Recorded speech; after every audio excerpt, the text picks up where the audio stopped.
Hey everybody, Dr. Jones here, and this week I want to talk to you about seeing what you look for. Now, what do I mean seeing what you look for? Don't we see what's there? Well, that's exactly right. How many times have you lost something around the house and you look and maybe even you start to blame somebody else for moving it on you? Not that I'm speaking from personal experience. However, you end up finding that thing and you find that thing was 3 feet away from where it normally is. You find that it was maybe 6 feet away from where it normally was, or maybe paper was half covering or something like that.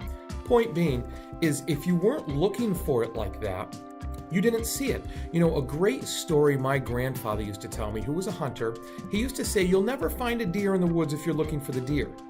You need to look for part of the deer that may be behind a tree or something like that. And I'll tell you what, right or wrong, he always found the most deer. So we see what we look for. Take that and think about how you view other people. Think about how you see those you interact with on a daily basis. If you're a teacher, think about how you see those students in your classroom. If you're a leader, think about how you see those who are following you. Or maybe if you're not seeing them properly, not following you. So what I would like you to do, there's a challenge this week. What I'd like you to do is revisit what you believe about people. Revisit how you see people. Now that's often difficult to do because you have to withhold judgment. You have to be objective.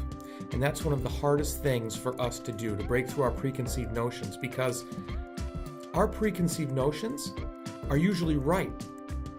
Now, the question you need to ask yourself, are they right because that's the way things are? Or are they right because that's the way you see them? Because we all like to be right. The next thing I'd like you to do is challenge your thinking. Challenge your perspective, challenge your assumptions, challenge the frame that you're putting on different people or different situations. You see, a situation can be as bad as we want it to be or as good as we want it to be. Those are those times that people say there's always a silver lining and they point that out. Yeah, sometimes when you feel like things are pretty bad, it's overwhelming to you, you don't particularly get along with those people. However, they see things a little more positive. And not that that's right or wrong, but that's how we see things. And so that's how our reality is shaped. And then finally, what I want you to do after you revisit how you are thinking, how you are viewing things, and you're challenging your perspective and maybe taking another approach and another way to look at things, I want you to act. You see, every once in a while in our lives, something happens. A big moment in our life happens, whether it's tragic, whether it's happy, no matter what. It happens and it causes us to pause and think about how we view things and where we're headed in our life.